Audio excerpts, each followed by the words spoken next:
Hello there, and before we begin the 150th episode of Lewis Black's Rantcast, just a few quick announcements of some upcoming shows, just to keep you in the loop and to get the word out there, and so people might actually know that I'm going to be coming their way. That's right, Knoxville, Tennessee, this Thursday.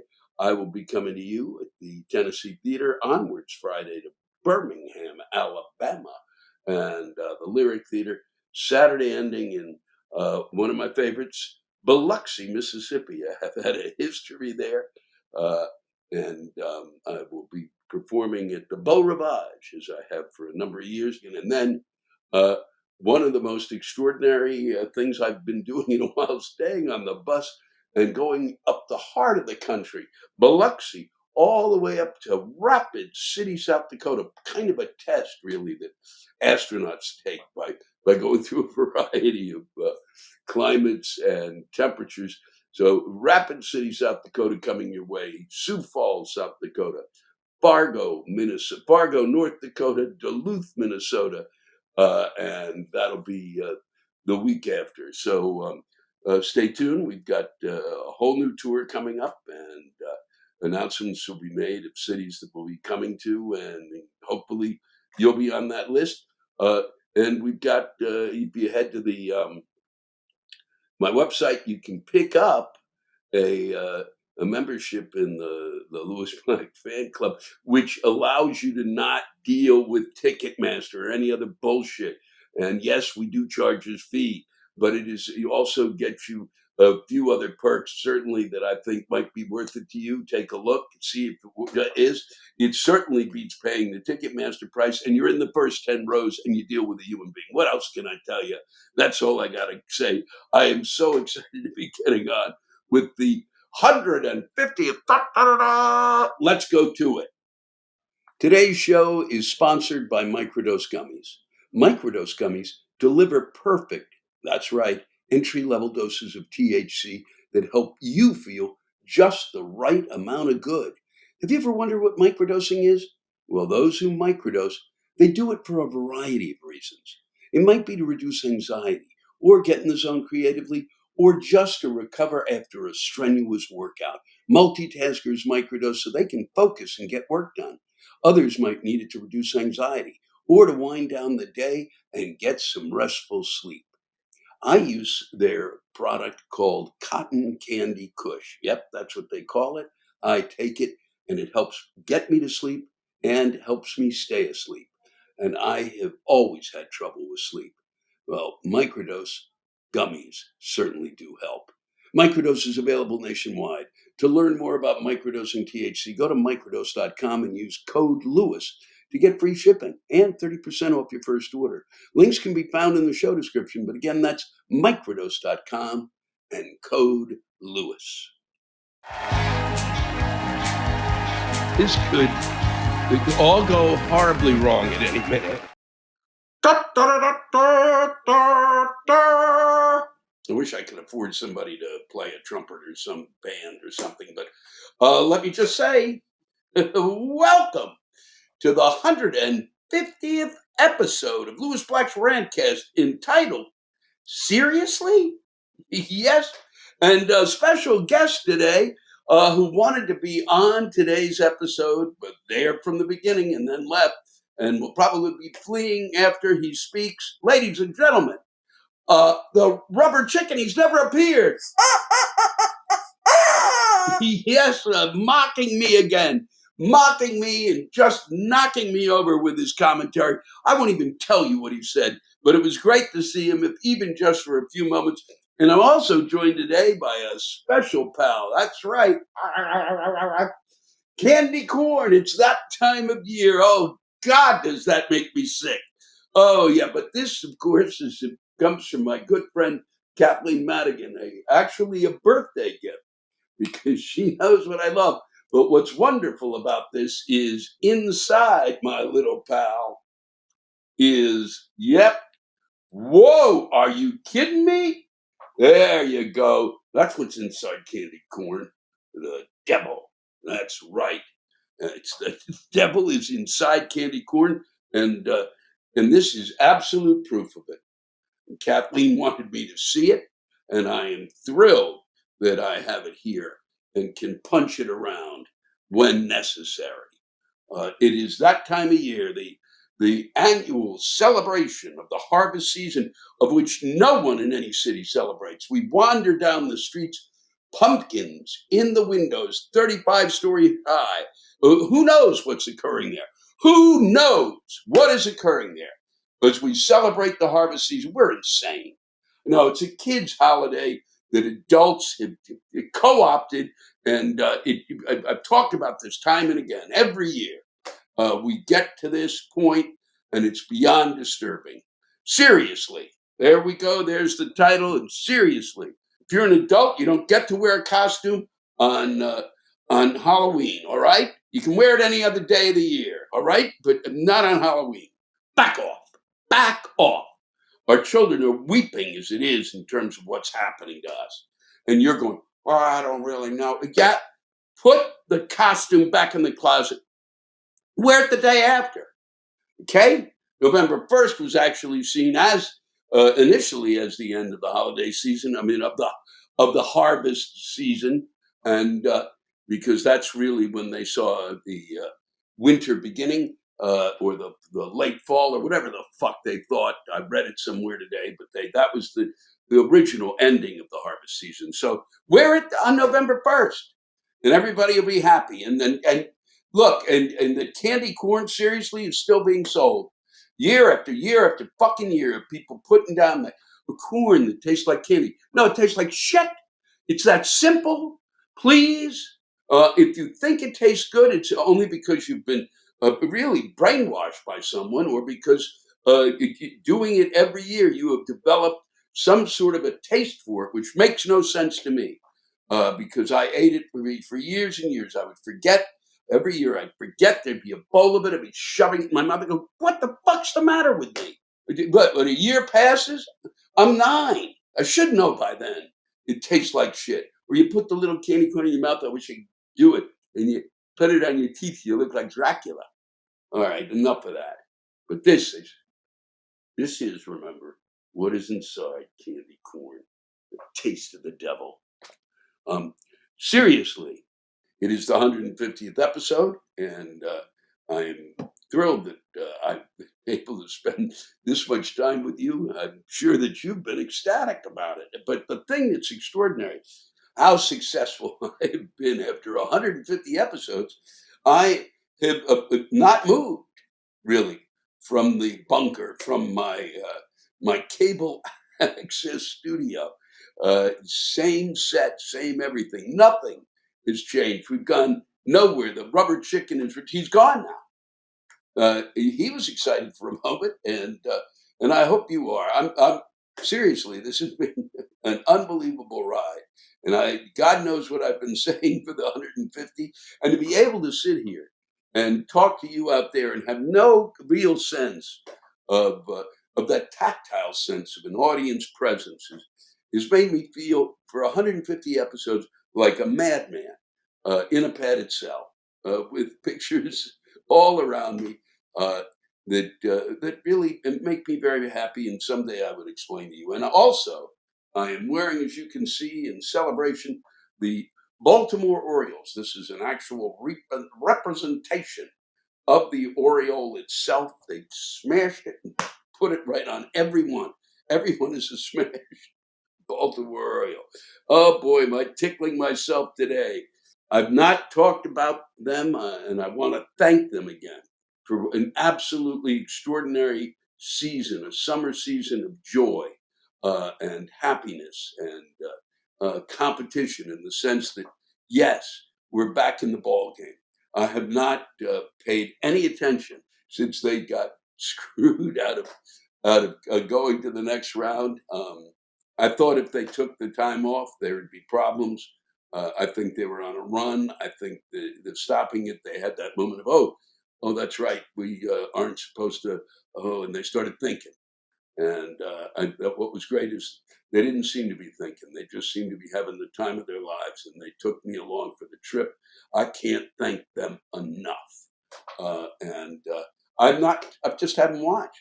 and watched Texas, formerly the Washington Senators, formerly another team that I had put some interest into, or the Houston, those cheating Astros, and Philly, and Arizona, Atlanta. And I just haven't watched. Okay, because my team's gone, and I just wanted to spend that time cherishing the season. Now I'll start to pick it up now as we head into the World Series, and I think it'll be a good one. It would have been better if my team were in it, but I look forward to next year. And meanwhile, I have Washington yesterday. My Washington football team, as I call them now, until they come up with a better name than Commodes, lost to the Giants for no apparent reason. Okay, team that was a 1-5 record and really having problems. And once again, we just didn't get it done. I picked them to be the winner, and I really thought we would do it. But they're competitive. They're in it, not to, and I think, but I can't complain. Daniel Snyder's gone. Ding dong, the witch is gone. And we will see where we go. And already I feel more relaxed when I watch them, up to the point where I start to get irritated and realize it's really way more important than I'm making it. And then I get upset when they don't pull off the kind of plays that I'd like to see them make. But they will come. They got some great players on the team, and we'll see where they go. But I'm really trying to avoid talking about the seriously. Seriously, we have nine Republicans seriously now running, because Jim Jordan, who has absolutely what I can tell, the least amount of pigmentation, if that's what it is, that his face appears to be gray in photos. I think he's one of the few people with anti-pigmentation. All of anything has been sucked out of his, the color has been sucked out of his face somehow. I think it's due to the anger he feels, and as opposed to my anger, which enriches my face with a delightful color and not a ton of wrinkles. From what people tell me, they always talk about how wonderful my skin is, and I go, "Wow, are you crazy?" But once again, I 9 seriously. So now he's gone. Jim Jordan pushed for it. The Republicans went, "Fuck you." Now they got 9 of them, of which 7 apparently voted. They didn't think that the ghost of Christmas Past, who's in the White House, that they didn't think he seriously won the election. So they're not, 7 of the 9. There are 2 that do. I don't remember their names, and I don't care, because today is the 150th episode. And what I've been really great at, and not to fuck things up, is that I'm one of the few people who present my episodes without enough research. I just can tell you certain things, and I push forward with them and go wherever the thought leads me. And 9 of them, huh? Let's hope they get it done, because that's their job. They're fucking assholes. I mean, I'm sorry. It's unbelievable. Okay? Or you have one job right now. Your job is to pick the Speaker of the House. Okay? And if you can't, you got nine guys. There's not a woman amongst you. Maybe one of you was transitioning. Oh, he didn't say that. I didn't say it. Okay? It's not important that I said it. But 9 guys. Well, then that's a softball team. And then pick 9 Democrats and get another softball team. And I think whoever has the most hits in the game then has a runoff where they do a home run derby or whatever. And then you pick whoever the House Speaker is. I don't know. Or of the 9 Republicans, whoever has the most hits, I don't care. Just fucking figure it out, since you can't seem to do it any other way. Do it through softball. Okay? Or volleyball. I don't give it. Bowling. Okay?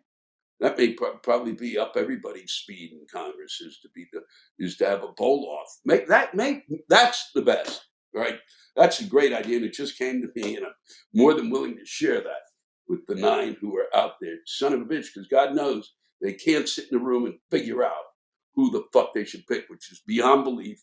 And that leads me to, seriously, folks, if you're looking at stuff on my Twitter, and I don't think it's a lot of you who listen to this, if you're looking at stuff on there and you go, boy, you really think this? You don't know what I think, okay? And people were writing in stuff, and I'm just tired of it. All right, because basically they're not paying attention. I've talked about the health of the two top folks for the presidency, the two leading candidates right now, the Ghost of Christmas Past and 91 Indictments and Counting. And I talked about their health, and they said that my opinion, it wasn't my opinion, okay? What I said was, neither of, they're talking, I said they're talking about their health. One falls off a bicycle constantly, the other eats more McDonald's hamburgers than literally all of the people who attend my shows. Okay? That's what I said. It's a joke.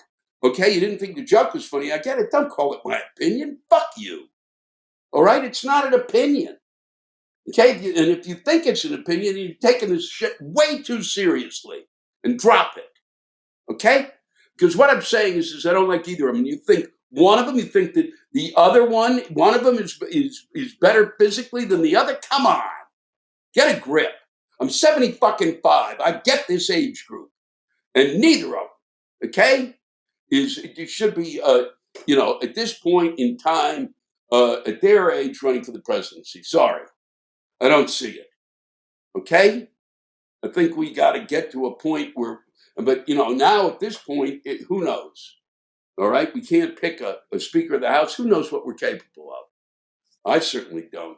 But stop this kind of nonsense that I get from folks. Okay, stop looking. If you don't like this Rantcast, don't listen to it. Don't watch it, and don't take the time out commenting on it. It's not for you. I get that. But you're not paying enough attention to make the comment. And that drives me fucking nuts. Okay? And I'm kind of irritable today, actually, about things. And this is really a representation of what's inside candy corn. And that's the kind of irritated I am. Also, we put out something on Twitter about Josh Hawley. It's a piece that I had done during the last Rantcast. We put that out. And then some guy goes, well, you didn't talk about Adam Schiff. I didn't talk about Adam Schiff because Adam Schiff didn't send me that. All right? And Adam Schiff, then it would just go to prove that, because Adam Schiff sent me something, it was that I was, a liberal, reactionary, fire-throwing, crazed socialist. No! The joke was about Josh Hawley sending it to me. That was the joke. Stop it. And then people retweeting it. What is the matter with you? You didn't even listen to it. Because a lot of it was about how fucking nonsensical it is that they send shit up and it's handwritten, that they believe it, so that we're going to believe it's handwritten. It's not handwritten. And that they sent it to someone and they called it Dear Conservative. So I went off on that. You missed the point. You missed the point. Stop it. Do with your day what needs to be done. And it's that simple. But on the upside, I had a great weekend. I was in Cleveland at the MGM in Northfield Park, and it was great to be back in Cleveland. And it seems to be doing great. I mean, I was not there long enough. Things were popping, and folks were moving back downtown. And yes, of course, they still have a homeless problem, and like many cities seem to, but it seemed to be doing well. And I was really happy to be back there. And I spent some time over at Hilarities, a club that I loved playing at, one of the great clubs in this country, and in part, like any great club, it has to do with the guy who's in charge, Nick Costas, or another one of my favorites, Brian Dorfman, down at Zany's in Nashville, also helps run the club up in Chicago, the Chicago Zany's, Colleen Quinn, who's out there in Omaha at the Funny Bone there, Mark Ridley, another special, and the Comedy Castle in Royal Oak. I think it's in Royal Oak. I'd have to check that again, but it's another favorite place of mine to perform. And finally, Allison Jaffe at the Improv in DC. And if I'm missing anybody, I apologize. But it was so special to see Nick. He's got really, and if you go there, the club is great. If you go, I don't really want to see comedy that night. He's got a tremendous restaurant, and I'm not bullshitting you here. Look it up online. He's got huge high marks, and there is no other. There are comedy clubs that serve great food, some great food. He actually has a great restaurant. Two really great spaces where comedy is occurring, and there's a martini bar. And if you want to help him, you're looking for a job, he needs people to run it. That's the sound of people trying to get to me in the background, and I'm ignoring it because this is the exciting 150th episode. And I owe it to the folks at those clubs, and I will be thanking a lot of people over the next week's 1-2 that it made it possible for me to do this Rantcast. They're the ones who kept saying, you can come on back to my club, and it's where I learned whatever the fuck it is that I'm doing on stage, and found my audience, which are you who are listening to this Rantcast. It was just great. Go down there. You can go. There's Hilarities there on the Strip, House of Blues, to see some music. It's a great area, and there's some all around there. Things are popping in Cleveland, and on to Cincinnati, where I played the Hard Rock. I have to say it. Just a thrill to be there. The audience was, like in Cleveland, spectacular, and it was a great week. I didn't get to have any of that delightful chili with spaghetti that Cincinnati has lost its mind over, but that makes no sense to me. But whatever makes them happy, because if that's what they fueled up on before the show, I should be feeding it to everyone before every show. So thank you. Really, that's it. I'm not going to talk about the war, so forget that. But seriously, we're at the edge of war, of what appears to be a world conflagration. I don't think so. I hope not. But it would help if Congress can get their shit together so we can help and get shit done and show the rest of the world that we actually know what the fuck we're doing when it comes to leadership. Or at least to us. We could do it just to show us, the American people. And then from there, we might be able to get things done. But this insanity that is going on, this need to beat the shit out of each other. And one of the things I wanted, before I go, what's crazy to me is the UN.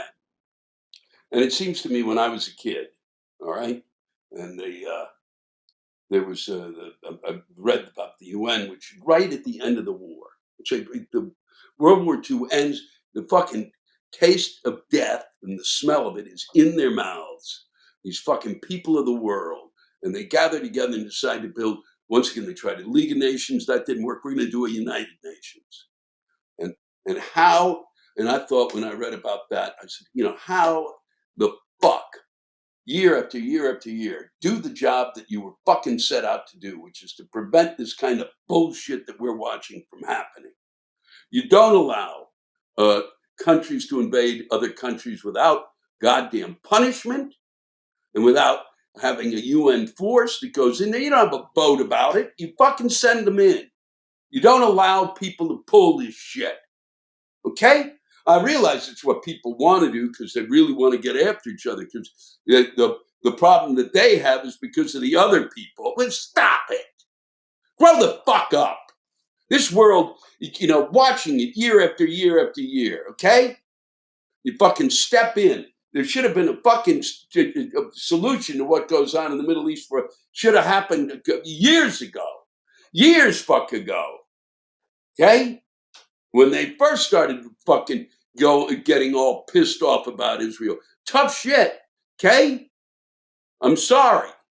It should have happened 25, 30, 40 years when the state was fucking created. They should have said, okay, here's what we're going to do. You're going to back the fuck off. Or we're going to say, it's to have a UN army that sits there and keeps the peace. And that's the fucking deal. And that's all I got to say. And you'll probably, well, what about, am I Am I defending? Whatever you think of what I'm saying, all right? Did you think I'm defending this or that or the other? What I'm defending is peace, okay? And it must be protected at all costs. And people's darker fucking shit has got to be dealt with, okay? Since they can't seem to do it on their own. You don't have a vote about whether the war is right. You have a vote and you say, nope, stop it. That's how come we have there's a goddamn boundaries between countries, all right? You have to cross to get from one country to the next. That's the line. You want to go over that line? You don't get to. And then I'm sure people are saying, well, what about this example? What about that? I don't care right now, okay? It's the 150th episode, and I'm still living here in my bunker, sending things out from my cable access studio. And before I go, I've got this thing to read you. The school board in Katy, Texas is dropping its ban on cartoon illustrations of buttocks in children's books. The move comes after parents complained that wholesome classics such as Dr. Seuss's Wacky Wednesday had been pulled from library shelves. Only explicit frontal nudity will now result in the book's removal, not just because they showed a little drawing of a little boy's rear end. Oh, Christ, we are so close to being, all of us locked up in a fucking nut house by the people who are making us crazy, and the folks who and us who are going crazy. And the New York woman is suing. Listen to this: is suing her local hospital, claiming a neurologist refused to prescribe her headache meds because she's of childbearing age. Tara Rule, who suffers debilitating cluster headaches, told the doctor she was not pregnant, doesn't want children, and so the risk of drugs causing birth defects was irrelevant. Rule's neurologist allegedly replied that since the overturning of Roe versus Wade, it's trickier now. It's not tricky. Okay? It's stupid. Okay? That's just the outright flaming stupidity. The woman comes to you. She's not pregnant. It's not your responsibility. Okay? Right? What are you listening to a shortwave radio and going, wow, that's from another state, and catching the signals from like the states that have banned it? Yeah, what is the matter with people? When's this going to stop? Certainly, I think the 151st episode will turn everything around. I'm pushing that rock up the mountain, and it is coming back down at me. All right, I'm doing what I can from my end, just to try to keep stupid in check. It's not working, and people are calling me stupid. So, well, what are you going to do? I just hope that really you continue to join me on the road and continue to enjoy my Rantcast, and that this is that you've enjoyed this. I certainly have, even though from time to time I seem to, literally flop about here because it's hard for me to work without an audience. There's no constraint, and nobody out there is going, "Well, that didn't work, asshole," and not yelling it. I can feel it, and you certainly make me know it, and it's certainly a pleasure to and a privilege to be able to work for you, which is what I feel I do. And it's not work; it's just a joy. I do hope that you all have a very good week and enjoy what you'll be hearing in terms of rants and raves from the folks out there who've been continue to send in the finest complaints about the shitstorms that we go through in our daily lives. It's a joy too to read them. Thank you for joining me again, and please take care of each other. And it's a privilege and a pleasure. I will continue to say that too. Have a good week and happy Halloween. And oh, he was still here. Couldn't leave me alone. Prick. Today's show is sponsored by Microdose Gummies. Microdose Gummies deliver perfect, that's right, entry level doses of THC that help you feel just the right amount of good. Have you ever wondered what microdosing is? Well, those who microdose, they do it for a variety of reasons. It might be to reduce anxiety, or get in the zone creatively, or just to recover after a strenuous workout. Multitaskers microdose so they can focus and get work done. Others might need it to reduce anxiety or to wind down the day and get some restful sleep. I use their product called Cotton Candy Kush. Yep, that's what they call it. I take it and it helps get me to sleep and helps me stay asleep. And I have always had trouble with sleep. Well, microdose gummies certainly do help. Microdose is available nationwide. To learn more about microdosing THC, go to microdose.com and use code Lewis to get free shipping and 30% off your first order. Links can be found in the show description, but again, that's microdose.com and code Lewis.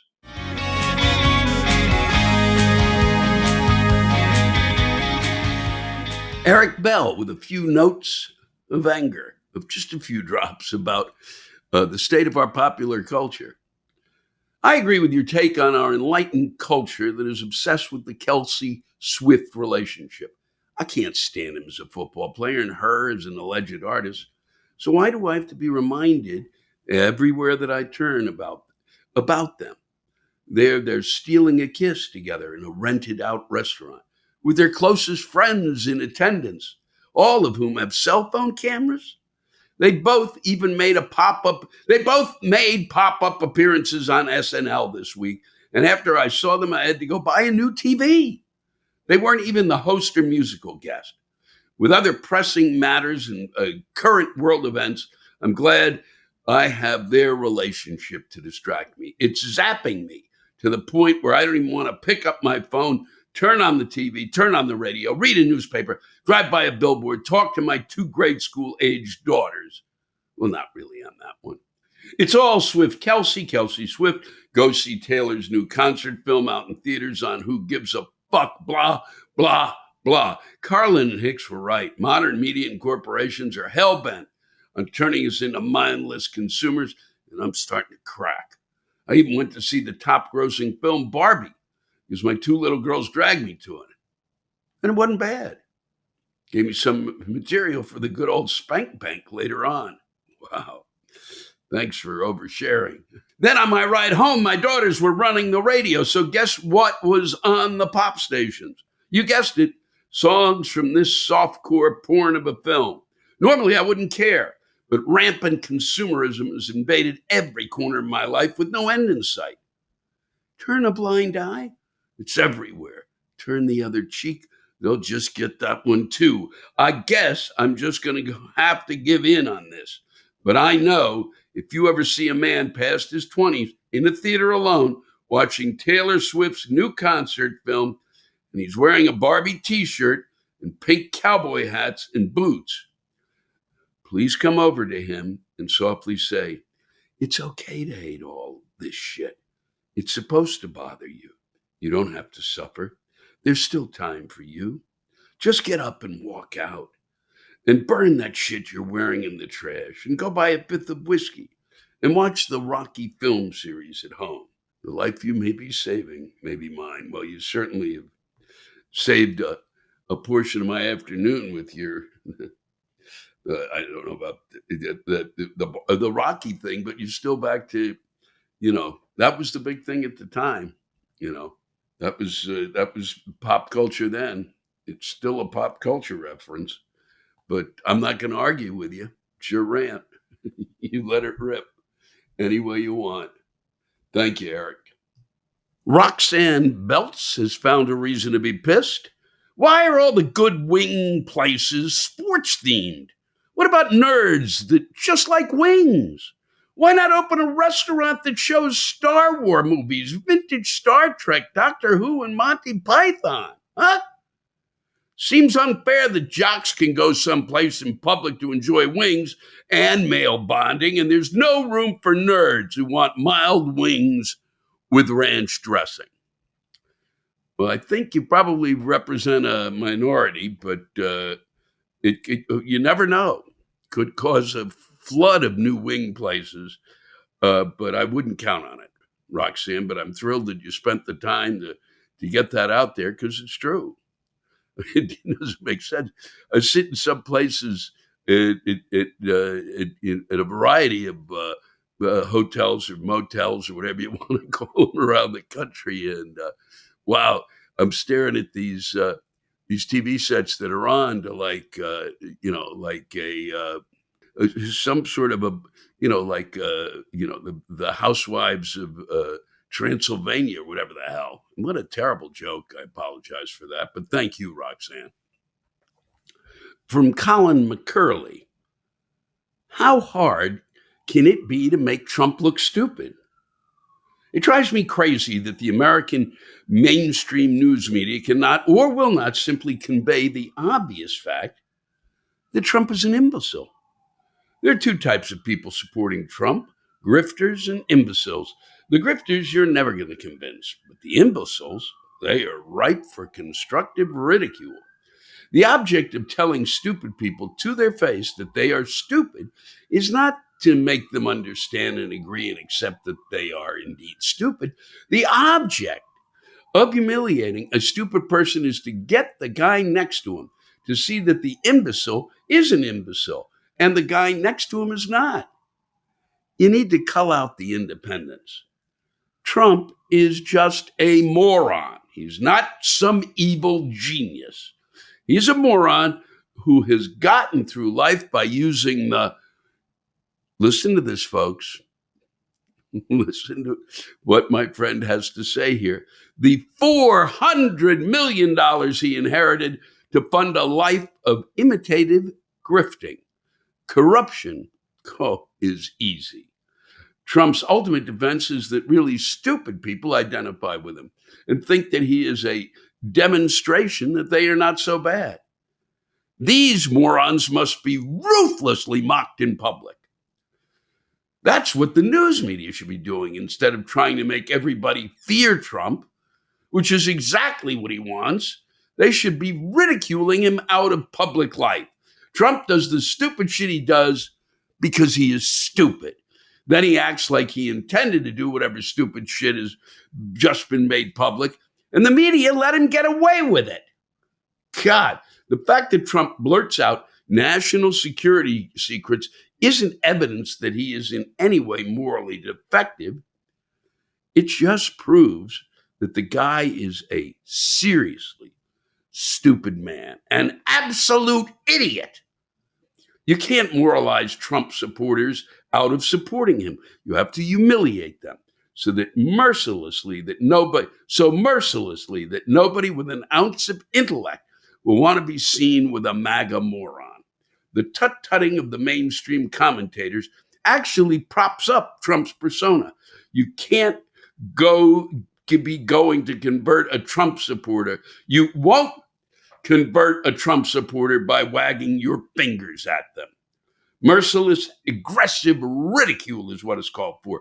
We need to tell Trump and his supporters every day that they are just fucking ignorant idiots and we won't waste our time on them.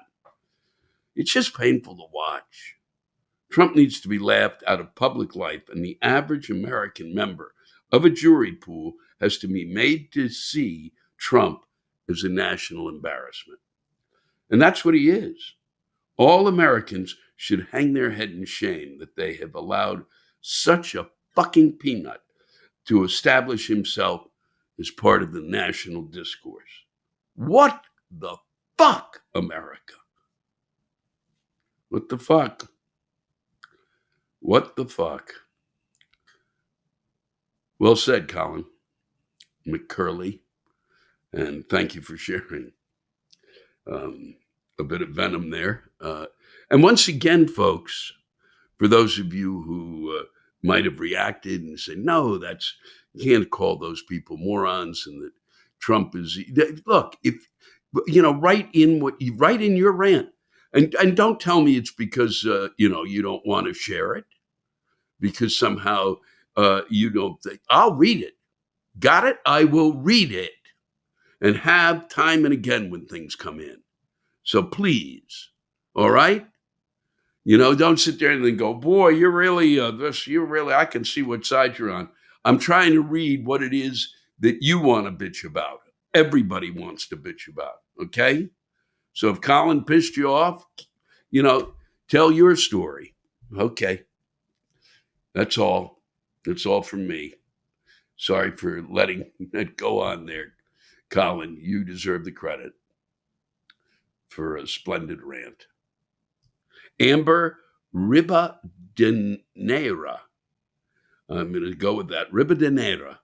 Amber Ribadeneira. Good evening, Lewis. I'm a nurse. Thank you. And have reached the end of my tolerance with these pharmaceutical hemorrhoids on the butt of humanity. A person I visited who was exposed to asbestos needed to take several meds in order to breathe.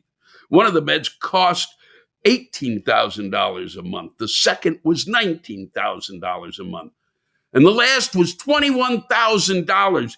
Oh my God, who do these people think they are? Huh? Where's the oversight?